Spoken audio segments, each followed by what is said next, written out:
Tonight on Newswatch 18, get an update on the ongoing progress of Campustown renovations. Find out one unique way students are bringing awareness to an ongoing issue. And we'll give you all the updates on statewide political news. All this and more tonight on Newswatch 18. Live from Studio B, this is Newswatch 18 with Natalie Froistad, Tessa Callender, and Tim Holmes Sports. Newswatch 18 starts now.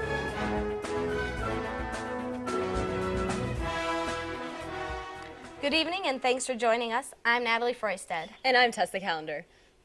Various concerns continue to be expressed over the Campustown renovations plan. Opinions from business owners were heard in the Ames City Council meeting on Tuesday night. Life in Ames. I've frequented many Campustown businesses, especially Mayhem, frequently stomping grounds. I'm in the process of opening with my partner a coffee shop just at the edge, just outside the edge of what they're calling the Campustown redevelopment zone, but we're in the general Campustown area. It's a critical part of Ames infrastructure, and so it affects me as a citizen and as a business owner. Brian Jeffrey, owner of a coffee business in Campustown, was one resident who took the opportunity to speak to the Ames City Council Tuesday night.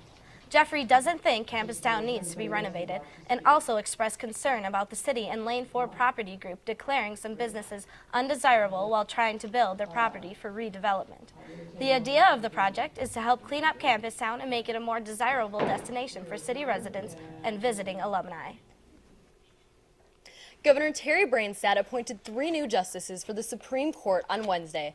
Thomas Waterman, Edward Mansfield, and Bruce Zager were chosen out of about 60 possible candidates to replace the justices who were voted out during the retention vote in November. There will be a retention vote for these justices in November of 2012. The Iowa GOP is attempting to set new standards regarding a controversial issue. The personhood of legislation, introduced last month, would protect life beginning at conception. If the bill passes, it will limit birth control options and ban all forms of abortion. The bill, proposed by 28 of Iowa's GOP legislators, already has Iowa Democrats calling for an immediate public hearing, proposing that the bill will endanger the lives of many women. Branstad has not indicated whether or not he would allow the legislation to move forward should it pass the Iowa House. I know that it's hard to see on the outside that people might have an eating disorder, but I think more people are unaware themselves that they may have an eating disorder, and so I think it's good to make the awareness out and let people know that they may have it, or to let a friend know that they may have it as well.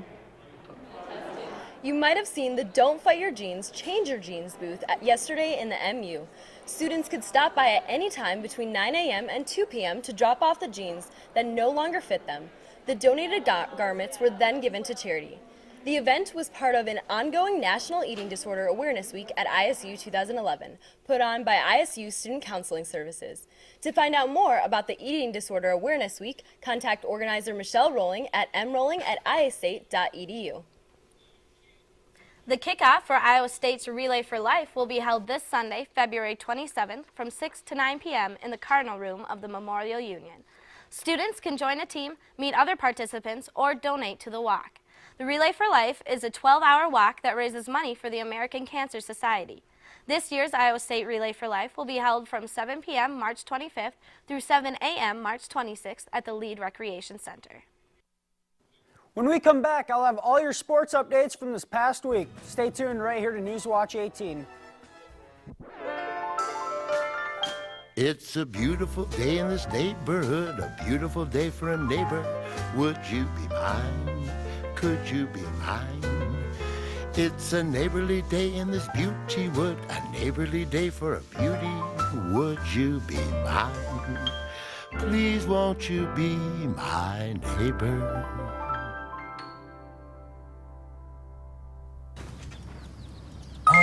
G morning, sunshine. Wakey, wakey. Text me back. Hey, did you tell your parents about us? Let's skip first period together. Did you get all my texts? Is practice over yet? Where are you at? Are you with your friends? That's L-A-A-A-A-M-M-E-E-E. Capital X, lowercase o, capital X, lowercase o. I love you. JK.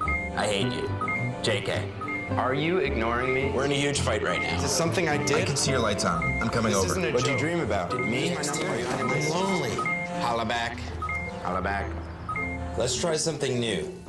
Nude pics. Send me some. Text me.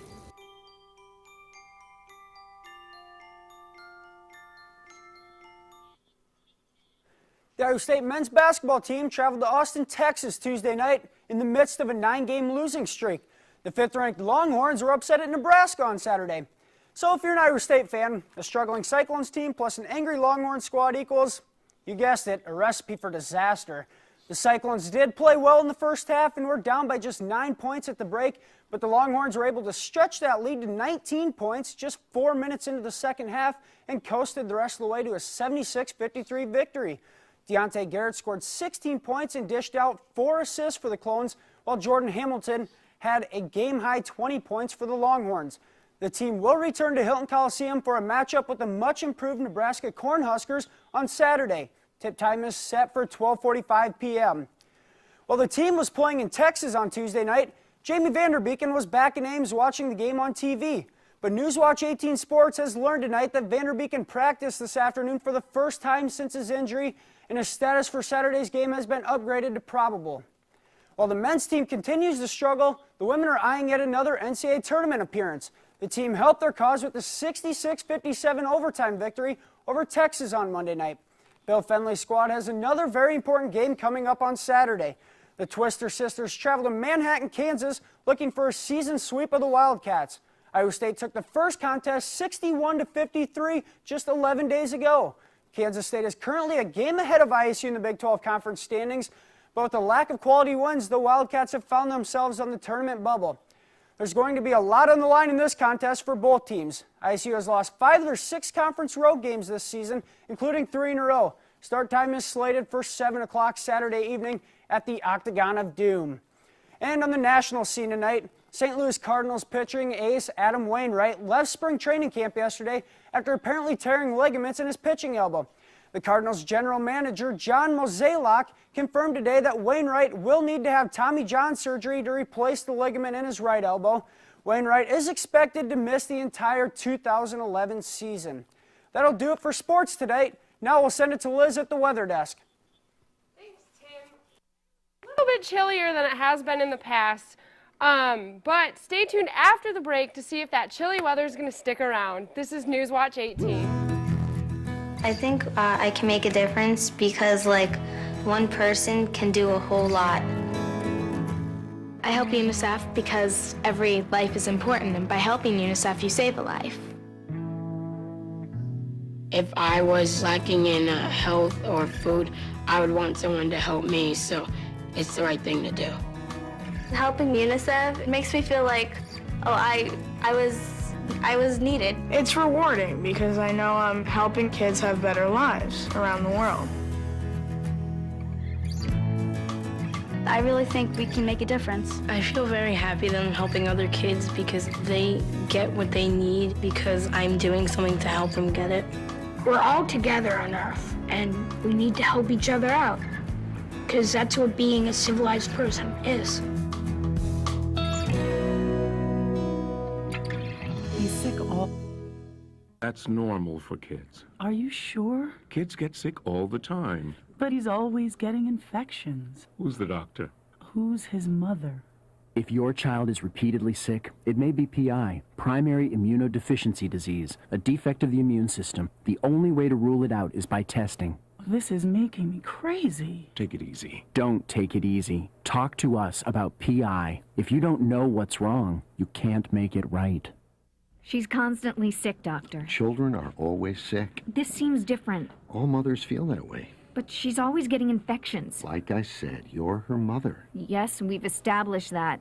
If your child is repeatedly sick, it may be PI, primary immunodeficiency disease, a defect of the immune system. The only way to rule it out is by testing. I can't take this. Calm down.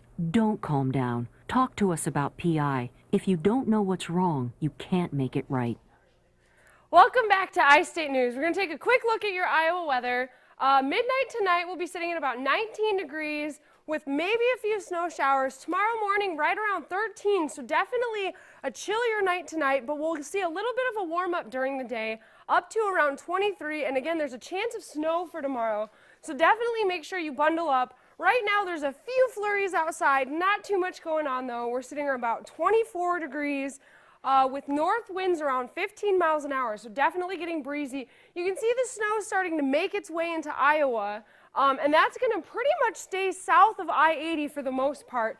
Ames will see only a couple inches or so, but places more to the south, as you can see with this system moving through, places further to the south could see up to 6 to 10 inches of snow as this system moves through. For tonight, though, a few snow showers here in Ames, north winds between 10 to 20 miles an hour, and a low right around 13 degrees. And for tomorrow, it'll still be a little bit chilly, a chance for 1 to 2 inches of snow, but it won't be too bad. North winds between 10 and 15 miles an hour with a high of around 24. And if we take a quick look at your extended forecast, you can see Friday 24, and as we move into this weekend, that pattern of snow is going to continue.